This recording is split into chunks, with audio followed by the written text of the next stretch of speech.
বাঁকুড়ায় নৃশংস জোড়াখুনের সাজা ঘোষণা আদালতের। যাবজ্জীবন সাজা দোষী দুই সন্তান সহ দম্পতির। 2.5 বছর আগে খোদ বাঁকুড়া শহরের বুকে ভর সন্ধে ঘটে যাওয়া নৃশংস জোড়াখুনের ঘটনায় 4 অভিযুক্তকে দোষী সাব্যস্ত করে সাজা ঘোষণা করল বাঁকুড়া জেলা আদালত। ঘটনায় দোষী সাব্যস্ত হওয়া দুই সন্তান সহ রুইদাস দম্পতিকে যাবজ্জীবন কারাদণ্ডের নির্দেশ দিলেন বিচারক। অভিযোগ, শাসক দলের ছত্রছায়া থেকে ক্ষমতার দম্ভেই 2023 সালের 3 ডিসেম্বর এই জোড়া খুন করে রুইদাস পরিবারের 4 সদস্য। তৃণমূল পরিচালিত বাঁকুড়া পুরসভার মদতে সরকারি প্রকল্পের টাকায় প্রতিবেশীর জমি দখল করে বাড়ি নির্মাণ করেছিল বাঁকুড়ার নতুন চটির বাসিন্দা রুইদাস পরিবার। প্রতিবাদ জানিয়ে বারংবার স্থানীয় পুরসভায় ছুটেছিলেন বাঁকুড়া খ্রিস্টান কলেজিয়েট স্কুলের অবসরপ্রাপ্ত শিক্ষক মথুরা মোহন দত্ত। কোনো লাভ না হওয়ায় শেষ পর্যন্ত হাইকোর্টের দ্বারস্থ হন প্রতিবেশী অবসরপ্রাপ্ত বিশেষভাবে সক্ষম শিক্ষক মথুরা মোহন। মামলা চলাকালীন বিভিন্ন সময়ে আদালত বাঁকুড়া পুরসভার কাছে বিভিন্ন তথ্য চেয়ে পাঠালে অভিযোগ সেই তথ্য দিতেও টালবাহানা করে তৎকালীন বাঁকুড়া পুরসভা। অবশেষে 2023 সালের ডিসেম্বর মাসে হাইকোর্ট রুইদাস পরিবারের নির্মাণকে অবৈধ বলে ঘোষণা করে বাড়িটি ভেঙে ফেলার নির্দেশ দেয় বাঁকুড়া পুরসভাকে। আর এতেই ক্ষিপ্ত হয়ে ওঠে তৃণমূল ঘনিষ্ঠ রুইদাস পরিবারের সদস্যরা। 2023 সালের 3 ডিসেম্বর সন্ধ্যায় রুইদাস পরিবারের দুই সন্তান মহেশ্বর বিশ্বেশ্বর সহ পিন্টু রুইদাস ও তার স্ত্রী নমিতা রুইদাস রড, লাঠি ও লোহার মুগুর জাতীয় অস্ত্র নিয়ে হামলা চালায় অবসরপ্রাপ্ত শিক্ষক মথুরা মোহন দত্ত ছোট ছেলে শ্রীধর দত্তর উপর। বাধা দিতে গিয়ে আক্রান্ত হন মথুরা মোহন দত্ত ও তার স্ত্রী মল্লিকা দত্ত। বাড়ির উঠোনে মাটিতে ফেলে ছেলে শ্রীধর সহ মথুরা মোহন ও তার স্ত্রী মল্লিকাকে এলোপাথারি মারধর করে ওই 4 জন। পরে পুলিশ আহতদের উদ্ধার করে বাঁকুড়া সম্মিলনী মেডিকেল কলেজে নিয়ে গেলে ওই রাতেই প্রথমে মথুরা মোহন ও পরে শ্রীধর দত্তর মৃত্যু হয়। নৃশংস এই জোড়া হত্যাকাণ্ডের পর নিন্দার ঝড় ওঠে শহর জুড়ে।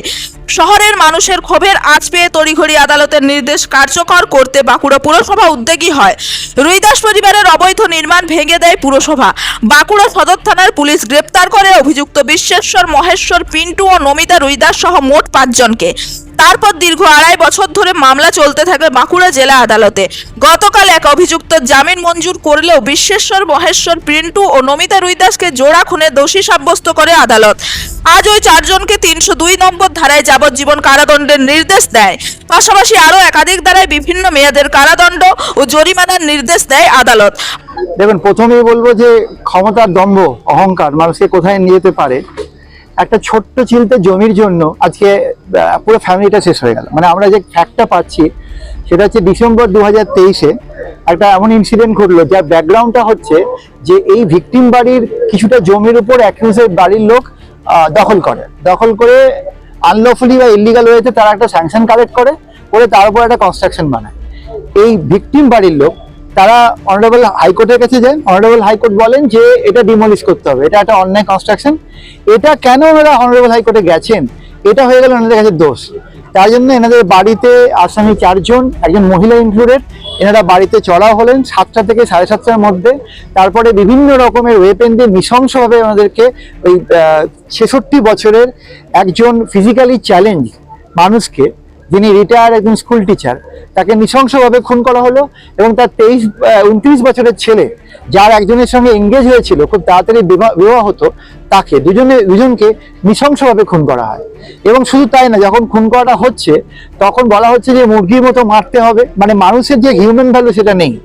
এবং ওরা কিন্তু যখন মারছে 4 জন মিলে, তখন কিন্তু ওরা হাতে পায়ে ধরে বলেছে ছেড়ে দাও, আমরা কেস তুলে নেবো। তখনও তারা শোনেনি। এরকম নৃশংস কারণের জন্য আমরা আজকে সেন্টেন্স চেয়েছিলাম, যদিও অনারেবল সুপ্রিম কোর্টের যে গাইডলাইনগুলো পরবর্তীকালে আছে সেগুলো সামনে রেখে এই কোর্ট যাবজ্জীবন দিল 302-এর জন্য, 307-এর জন্য 7 বছর দিল, এবং আরো বিভিন্ন অফেন্সের জন্য বিভিন্ন ইয়ার্স পানিশমেন্ট দিল। সঙ্গে টোটাল হিসেব করে দেখা গেল 3,20,000 টাকা 4 জনে মিলে কম্পেনসেশন দিতে হবে। যেটা ভিকটিম, মানে এই কেসে যে মা, যিনি সাক্ষী দিতে এসেছিলেন, যিনি ওই সময় যাকেও নৃশংসভাবে মারা হয়েছিল, ন্যারেলি উনি বেঁচে গেছেন, তাকে 3,20,000 টাকাটা দিতে হবে। এই ঘটনার দায় কি কোথাও লোকাল অ্যাডমিনিস্ট্রেশন এড়াতে পারে? ডেফিনেটলি আমাদের তো তাই মনে হয়, কারণ ইললিগাল কনস্ট্রাকশনটা যদি না করতে দেওয়া হতো তাহলে বোধহয় এই অনারেবল হাইকোর্টের কাছে আমাদের যেতে হতো না, এবং তারপরে কিন্তু আলটিমেটলি এই ঘটনাটা ঘটতো না। কিন্তু ক্রাইম তো হবেই, ক্রাইমের জায়গা থেকে ক্রাইম হয়েছে, হয়তো তারা অন্য কোনো অজুহাত খুঁজতো।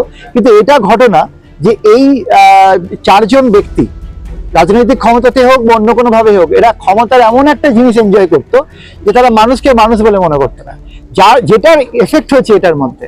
এই যে জায়গাটা, এই যে মানুষের এফেক্টটা, এটা এই মামলাটার মধ্যে উঠে মানে এসেছে। এবং সবচেয়ে ইম্পর্টেন্ট জিনিস যে যখন এরা চারজনে মিলে ওই তিনজনকে নৃশংসভাবে মারছে, যখন ছেলে প্রথম বাড়িতে ঢুকলো স্কুটারে করে গ্রোসারি শপ নিয়ে সন্ধেবেলায়, তখন তাকে চারজনে মিলে মারা শুরু করলো।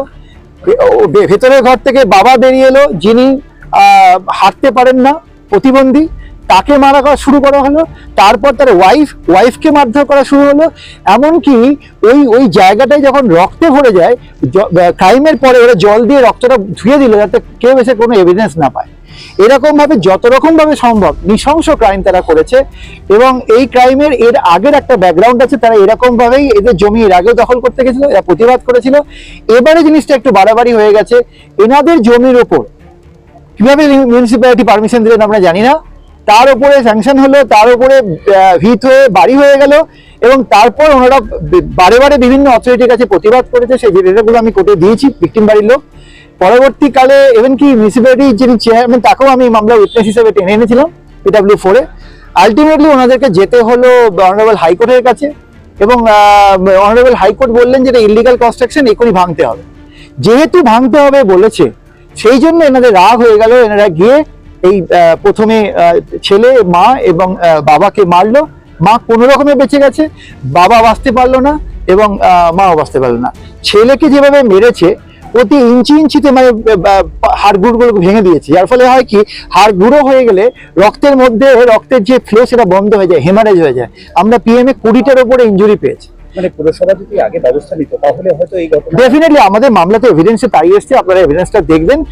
এই যে ইলিগাল কনস্ট্রাকশনটা, এই ইলিগাল কনস্ট্রাকশনটা হাতে পেয়ে হয় না যে ক্রাইম করতে করতে মানুষ বিরাট অহংকারী হয়ে যায়, ভাবে তখন আমি শেষ কথা। এখানে কোথাও ওটা হয়েছে যে অনারেবল হাইকোর্ট ডাইরেকশন দিল, তুমি অনারেবল হাইকোর্টের ডাইরেকশন গিয়ে সেটাকে চ্যালেঞ্জ করো, আইনের রাস্তায় এসো। যেহেতু অনারেবল হাইকোর্ট বললেন যে এটা ইলিগাল কনস্ট্রাকশন, এটা ভাঙতে হবে, তাই জন্য ওনারা সমস্ত আর্মস ওয়েপেন্স নিয়ে এদের প্রথমে ছেলের আজকে দেখুন আমাদের মামলা একজন উইটনেসকে আমি ডেকে এনেছি, যার সঙ্গে ছেলের এঙ্গেজমেন্ট হয়ে গেছিল, আগামী দিনে তার বিয়ে হতো, তার জীবনটাও নষ্ট হলো। একসঙ্গে এতগুলো জিনিস জীবন নষ্ট হলো। এবং এনার যে মা, এই মামলার যিনি PW3 সাক্ষী, যার কে 3,20,000 টাকা কম্পেনসেশন দিতে বলা হয়েছে চারজন মিলে, সেই মা কিন্তু একটা অ্যাবনর্মাল স্টেজে চলে গেছিল। তিনি যে কিভাবে সাক্ষী দিয়েছেন সেটা কঠিন গল্পটা আমরা জানি, সব করে সবাই দেখেছি। তো এই জায়গা থেকে দাঁড়িয়ে এই মামলাটা বাঁকুড়ার বুকে ভর সন্ধ্যেবেলায় এরকম একটা ইনসিডেন্ট। আর সব থেকে বড় কথা, আমাদের হিউম্যান জায়গাগুলো একটু আপনারা বিচার মানে দেখবেন, মিডিয়ার মাধ্যমে মানুষ দেখবে, সেটা হচ্ছে যখন এই চারজন মিলে এই তিনজনকে নৃশংসভাবে মারছে, তখন লোকাল লোক যদি ছাড়াতে যায় তাদেরকে বলছে তোমাদের একই ইনসিডেন্স হবে। কেন? তখন তারা সেই সময় পলিটিক্যাল পার্টির পাওয়ারের মধ্যে সে এনজয় করছে। এই জায়গা সেটা আমি বলতে পারছি না, সেটা এভিডেন্স আপনারা দেখে নেবেন। কিন্তু তারা এই যে ক্ষমতার অহংকার, অর্থাৎ কেউ যদি এগিয়ে যেতে তাকেও মারবে, এই জায়গা থেকে কোনো এক ব্যক্তিকে ওদেরকে বাঁচালো না। এবং এই ভদ্রলোক যিনি মারা গেলেন, তিনি একজন বিশিষ্ট শিক্ষক ছিলেন, এবং এই এলাকায় প্রচুর মানুষ আছে যারা ওনার হাতে তৈরি স্টুডেন্ট। এবং এই পার্সপেক্টিভে বাঁকুড়ার বুকে ঘটনাটা একটা নৃশংস ঘটনা। এবং আমাদের ট্রায়াল আমরা গত বছর এপ্রিল মাসে আমাদের কমপ্লিট হয়ে গেছিল। বিভিন্ন কারণে বিভিন্ন কারণে আমাদের জাজমেন্টটা একটু দেরিতে হলো, তবে আজকে হলো আমাদের। এবং প্রত্যেকের যাবজ্জীবন হলো, 3,20,000 টাকা এদের মানিটারি পেনাল্টি হলো, যেটা ভিকটিমকে দিতে হবে ভিকটিমের ট্রিটমেন্টের সবকিছুর জন্য। এবং আরো অফেন্সের জন্য 307-এর জন্য 10 বছর, এরকম বিভিন্ন ক্ষেত্রে বিভিন্ন কোয়ান্টাম পানিশমেন্ট। আপনারা দেখছেন রূপসী বাংলা মিডিয়া। এখন একটা ছোট্ট বিরতি, ফিরে আসছি বিরতির পর। পুরুলিয়ায় পাত্রপাত্রী যোগাযোগের একমাত্র বিশ্বস্ত প্রতিষ্ঠান বিবাহ পরিচয়। আপনার মনের মতো জীবনসঙ্গী খুঁজতে পাশে রয়েছে বিবাহ পরিচয়। তাই আর দেরি না করে আজই যোগাযোগ করুন বিবাহ পরিচয়। Municipality commercial complex, 2nd floor, Chaibasa road, opposite PWD office, Purulia. Mobile নম্বর 9232440272। ফিরে এলাম বিরতির পর। আপনারা দেখছেন রূপসী বাংলা মিডিয়া। ওটা হচ্ছে 2023 সালের 3 ডিসেম্বর। আমার ভাই যখন বাড়ি ফিরছিল, তখন পাশের বাড়ির এই নৃশংস পিন্টু রুইদাস, নমিতা রুইদাস, বিশ্বেশ্বর রুইদাস ও মহেশ্বর রুইদাস, এরা ভাইয়ের উপর লোহার রড, বিভিন্ন প্ল্যান্ট ওয়েপন দিয়ে অ্যাটাক করা শুরু করে। এবং ভাইকে বাঁচাতে গিয়ে বাবা এবং মা এগিয়ে এলে তাদেরকেও প্রচণ্ড মারধর করে এবং পরবর্তীকালে তারা এতটাই ভয়ানক ছিল, তাদের এই পাশবিক অত্যাচারের সময় কেউ তাকে বাঁচাতে আসতে পারেনি এই ভয়ে যে তাদের উপর অ্যাটাক করবে। আনফর্চুনেটলি পরবর্তীকালে হসপিটালে বাবা এবং ভাই দুজনেই মারা যায় এবং আমার মা সিরিয়াসলি ইনজোর্ড হয়। সবচেয়ে দুঃখের ব্যাপার হচ্ছে পোস্টমর্টম রিপোর্টে বাবার বডিতে 14টা আঘাত পাওয়া গেছে। বাবা একজন ফিজিক্যালি চ্যালেঞ্জ পার্সন ছিলেন, he was a retired teacher in 66 years age, এবং তার 14টা আঘাত ছিল বডিতে এবং ভাইয়ের বডিতে 20টা মেজর আঘাত ছিল, যেগুলো অ্যাজ পার পোস্টমর্টম রিপোর্ট একটা সাধারণ মানুষের পক্ষে মারা তো কোনোভাবেই সম্ভব নয়। আমার মনে হয় এটা একটা মানে পাশবিক, মানে হয়তো আমরা পশুকেও এর চেয়ে কম অত্যাচার করি যে অত্যাচারটা আমার বাবা এবং ভাই ও মায়ের উপর হয়েছে। মায়ের হি ওয়াজ সিরিয়াসলি ইনজোর্ড, তার শরীরে অ্যারাউন্ড 10টার মতো সেলাই পড়েছিল, কোনোভাবে সে সার্ভাইভ করেছে, বাট এখনও দেখলে বুঝতে পারবেন সে এখনও স্ট্রেট সোজা হতে পারে না, তার এখনও শরীরে প্রচুর ডিফিকাল্টিস রয়ে গেছে উইথ প্রচুর ট্রিটমেন্ট করানো সত্ত্বেও। পরিকল্পিত মারা ছিল এটা পরিকল্পনা মারা ছিল, কারণ আমাদের একটা জমি তারা দখল করে কিছুটা বলতে পারেন যে মিউনিসিপ্যালিটি, তৎকালীন মিউনিসিপ্যালিটির কিছুটা এতেও তারা একটা আমাদের জায়গা দখল করে সেখানে একটা সরকারি প্রজেক্টের জন্য কিছু টাকা পেয়েছিল, সেই টাকা অনুসারে তারা বাড়িটা তৈরি করে। পরবর্তীকালে হাইকোর্টের অর্ডারে সেই বাড়ি ভাঙা অর্ডার এলে তারা আমাদেরকে এটাই বলে যে যদি তাদের বাড়ি ভাঙা হয় তাহলে তারা আমাদের পরিবারকে শেষ করে দেবে, এবং শেষ পর্যন্ত তারা সেটাই করলো, আমার পরিবারটাকে শেষ করে দিল। পলিটিক্যাল ইনভলভমেন্ট ছিল এটা নিয়ে আমি কোনো কমেন্টস করতে পারবো না। পৌরসভা তো সে সময় অনুমতি দিয়েছিল সেখানে বাড়ি তৈরি করার। দেখুন, প্রথমবার পৌরসভা অনুমতি দিয়েছিল এবং পরবর্তীকালে হাইকোর্টের অর্ডারে পৌরসভাই সেটাকে ভেঙেছিল, সুতরাং আমি এর বাইরে আর কোনো কিছু কথা বলতে পারবো না। প্রথমবারেই যদি অর্ডারটাকে মেনে নেওয়া হতো, হাইকোর্টের জাজমেন্টে প্রথম ঘটনা করতো না। আমার মনে হয় যে এই অন্যায় অবিচারগুলো সাধারণ মানুষের প্রতি বন্ধ হওয়াটা উচিত অ্যাকচুয়ালি। বাবা একজন এখানে একটা রেপুটেড স্কুলে এত বছর শিক্ষকতা করেছেন, এত তার ছাত্র আছে। আমার সবচেয়ে দুঃখের ব্যাপার সেটা হচ্ছে যে সেখানে যে মারা গেল সে মানে যেখানে সেটা সে তার নিজের জায়গা এবং সে এত বছর এখানে শিক্ষকতা করে, একটা টিচারকে সবচেয়ে সম্মানের চোখে আমরা দেখি, সেই সম্মানীয় ব্যক্তিটাকে যখন সেভাবে করতে হলো। এবং আমার ভাই হচ্ছে 29 ইয়ার্স ওল্ড, তার রেজিস্ট্রি ম্যারেজ জাস্ট হয়েছিল, সোশ্যাল ম্যারেজও হয়নি, 1 বছরও হয়নি রেজিস্ট্রি ম্যারেজ, সোশ্যাল ম্যারেজের ডেট অ্যারাউন্ড ফিক্সড হয়েছিল, আনফর্চুনেট তার আগে সে মারা গেল। এবং আমি চাই না যে আমাদের মতো আর কোনো পরিবার যেন এই ভুল ডিসিশনের জন্য আর ক্ষতিগ্রস্ত হয় আর কি।